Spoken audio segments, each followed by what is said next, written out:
Firing range ప్రారంభ కార్యక్రమానికి ముఖ్య అతిథిగా విచ్చేసిన ఐజీ చంద్రశేఖర్ రెడ్డి ఐపీఎస్ మాట్లాడుతూ విధి నిర్వహణలో భాగంగా పోలీస్ సిబ్బందికి ప్రతి సంవత్సరం ఫైరింగ్ ప్రాక్టీస్ ఉంటుందని, ఇందులో భాగంగా మెదక్ సిబ్బంది ఫైరింగ్ చేసేందుకు సిద్దిపేట జిల్లాలోని రాజగోపాల్పేట్ వద్ద ఉన్న ఫైరింగ్ రేంజ్ నందు ఫైరింగ్ ప్రాక్టీస్ కు వెళ్లేవారని, కానీ ఇప్పుడు ఇక్కడ రాళ్లు రప్పలతో ఉన్నదాన్ని కూడా ఎంతో అద్భుతంగా తీర్చిదిద్దినందుకు కృషి చేసిన జిల్లా ఎస్పీ ఉదయ్ కుమార్ రెడ్డి గారికి అభినందనలు తెలియజేశారు. జిల్లా కలెక్టర్ రాహుల్ రాజ్ ప్రత్యేక దృష్టి వహించి పోలీస్ సిబ్బందికి ఫైరింగ్ రేంజ్ ఏర్పాటుకు భూమిని కేటాయించినందుకు వారికి ప్రత్యేక ధన్యవాదాలు తెలియజేశారు. ఈ కార్యక్రమంలో తూప్రాన్ డీఎస్పీ వెంకటరెడ్డి, మెదక్ డీఎస్పీ ప్రసన్న కుమార్, సిఐలు, ఎస్ఐలు, రెవెన్యూ సిబ్బంది, పోలీస్ సిబ్బంది పాల్గొన్నారు.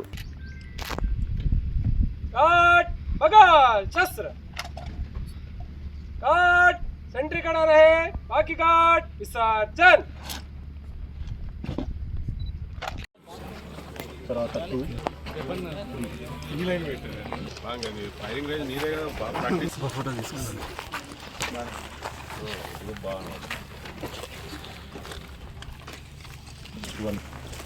ఎందుకంటే ఫైరింగ్ రేంజ్ అనేది చాలా ముఖ్యం మనకి పోలీసు విధి నిర్వహణలో.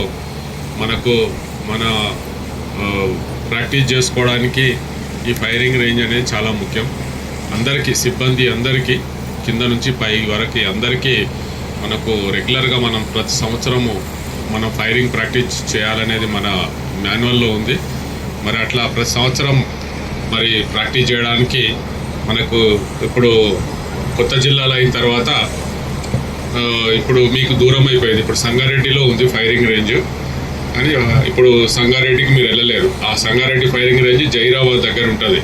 సంగారెడ్డి వాళ్ళకే దూరం అది. ఇంకా మీరు వెళ్ళాలంటే దూరం. అట్లా సిద్దిపేట వాళ్ళంటే అక్కడ రాజగోపాల్పేటనా ఇక్కడ ఉంది. రాజగోపాల్పేట అంటే సిద్దిపేట నుంచే మళ్ళీ చాలా దూరం.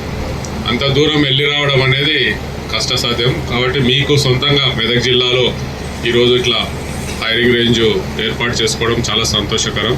మరి దీనికి సహకరించిన కలెక్టర్ గారు, రెవెన్యూ అధికారులు, వారందరికీ మా పోలీస్ శాఖ తరఫున కృతజ్ఞతలు. అయితే మరి ఈరోజు ఈ ఫైరింగ్ రేంజ్ ఒకప్పుడు మరి చూస్తుంటే అంతా గుట్టలు, రాళ్ళు, రప్పలు ఉన్నట్టు కనబడుతుంది.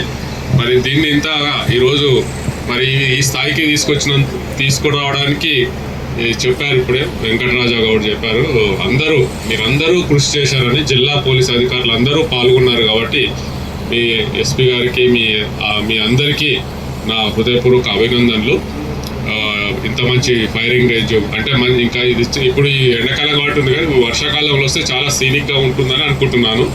వర్షాకాలంలో చెట్లు, వింటర్లో మాత్రం చుట్టూ మంచిగా గ్రీనరీ ఉంది, అంతా చాలా సీనిక్గా ఉంది. అయితే ఇంకా ఇక్కడ కొన్ని ఫెసిలిటీస్ ఉన్నాయి. వాష్రూమ్స్ అనుకుంటా, కొన్ని వాష్రూమ్స్, బాత్రూమ్స్, కొన్ని ఇంకా స్టోర్ రూము అట్లాంటివి కూడా ఫ్యూచర్లో చేసుకుంటే బాగుంటుంది. అయితే ఇక్కడ నా అబ్జర్వేషన్ ఏంటంటే, సరే ఇక్కడ ఫైరింగ్ రేంజ్ వచ్చింది, కానీ మనం దీన్ని చాలా జాగ్రత్తగా వాడుకోవాలి. మళ్ళీ ఎందుకంటే చుట్టూ వస్తుంటే చూసాను, పంట పొలాలు ఉన్నాయి, గ్రామాలు ఉన్నాయి, ఇటు సైడ్ కూడా పొలాలు ఉన్నాయి. కాబట్టి చుట్టూ రైతులు ఉన్నారు. కాబట్టి మనం చాలా జాగ్రత్తగా, ఫైరింగ్ రేంజ్ అంటే ఏదో ఆట స్థలం కాదు ఇది, మనం ఆడుకోవడానికి వచ్చినట్టు కాదు. ఇది చాలా సీరియస్గా, చాలా ఫోకస్డ్గా దృష్టి పెట్టి చేయాల్సిన పని ఇది, ఈ ఫైరింగ్ రేంజ్ అంటే. మరి అట్లా మరి ఏఆర్డిఎస్పీ రంగనాయక్ నువ్వే జాగ్రత్తగా, వీళ్ళు మన ఏఆర్ అధికారులు చాలా జాగ్రత్తగా కండక్ట్ చేయాలి. ఎందుకంటే సంగారెడ్డిలో తెలుసు, మీ అందరూ తెలుసో తెలియదు, సంగారెడ్డిలో అక్కడ మన కొద్ది దూరంలో ఇంతకుముందు ఒక ఫైరింగ్ రేంజ్ ఉండేది.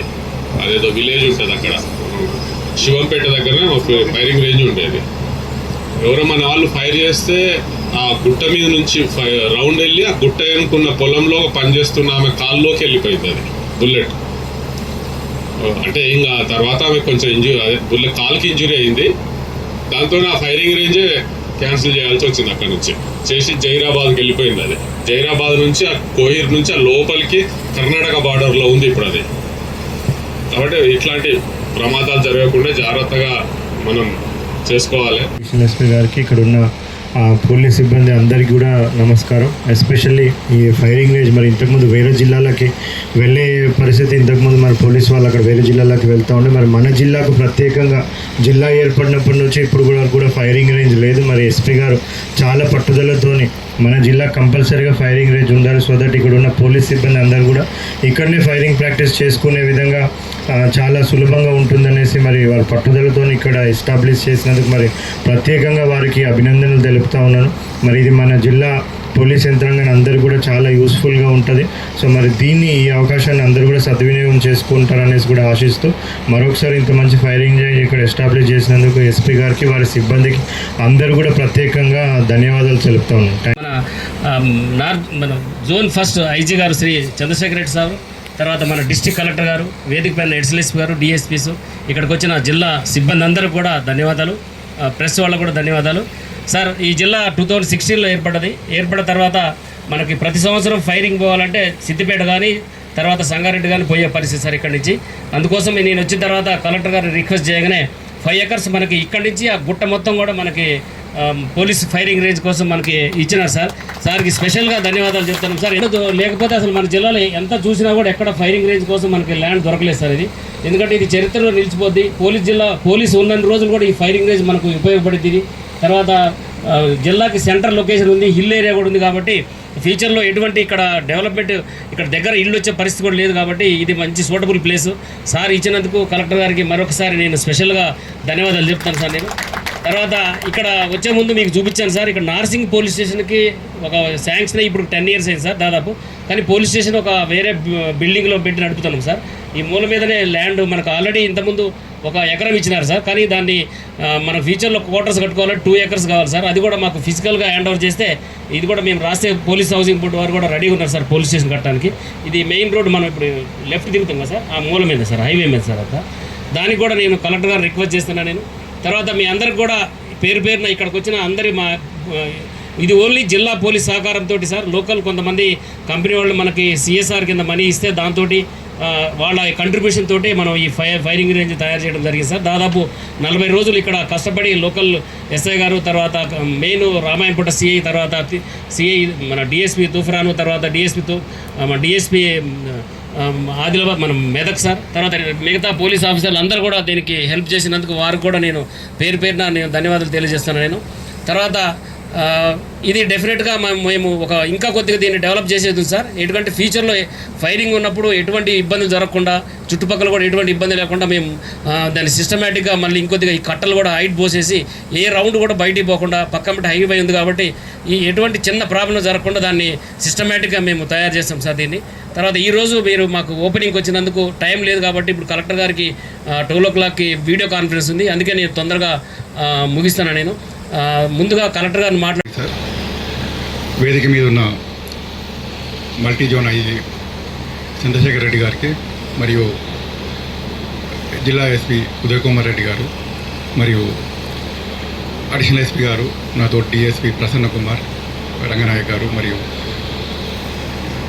జిల్లా పోలీస్ ఆఫీసర్స్, ఈరోజు మన ఫైరింగ్ రేంజ్ ఓపెనింగ్ గురించి ఇక్కడికి వచ్చిన multi zone IG Chandrashekar Reddy గారికి సార్ చెప్పిన ప్రికాషన్స్, ఇప్పుడు సార్ మనకు క్లియర్గా ఫైరింగ్ రేంజ్ గురించి ప్రికాషన్స్ చెప్పారు. అవన్నీ ఫ్యూచర్లో కూడా పాటిస్తూ ప్రజలకు ఏ ఇబ్బంది కలగకుండా ఈ ఫైరింగ్ రేంజ్ని ఉపయోగించుకుంటామని సార్ చెప్తున్నాం. అదేవిధంగా ఈ ఫైరింగ్ రేంజ్ ఎస్టాబ్లిష్ చేయడంలో జిల్లా ఎస్పీ గారు మన ఉదయ్ కుమార్ రెడ్డి గారు చాలా ఫస్ట్ నుంచి ఇనిషియల్ స్టేజ్ నుంచి, నేను కూడా ఎక్కువ విజిట్ చేయలేదు, సార్ విజిట్ చేసినంతకన్నా తక్కువ విజిట్ చేశారు సార్. ఇక్కడికి సార్ రెగ్యులర్గా ఎప్పుడు చెప్పకుండా కూడా వచ్చేసి విజిట్ చేసిపోయేటోరు. సార్ రెగ్యులర్గా వచ్చి డైలీ ప్రోగ్రెస్, డైలీ ఏం జరుగుతుందో తెలుసుకొని రెగ్యులర్గా మానిటర్ చేసి 1.5 months చాలా ఫస్ట్ మనం చూసినప్పుడు అసలు జరగదు అనుకున్నాం. మళ్ళీ తుఫాన్ ఏరియాలో ఇక్కడ మనం సిఎస్ఆర్ ఫండ్స్ కలెక్ట్ చేసుకొని ఆ సిఆర్ఆర్ ఫండ్స్ ప్లస్ ఫస్ట్ మేము ఏమనుకున్నాం అంటే ఏదో మనం మరిన్ని అప్డేట్స్ కోసం మా ఛానల్ని సబ్స్క్రైబ్ చేయండి.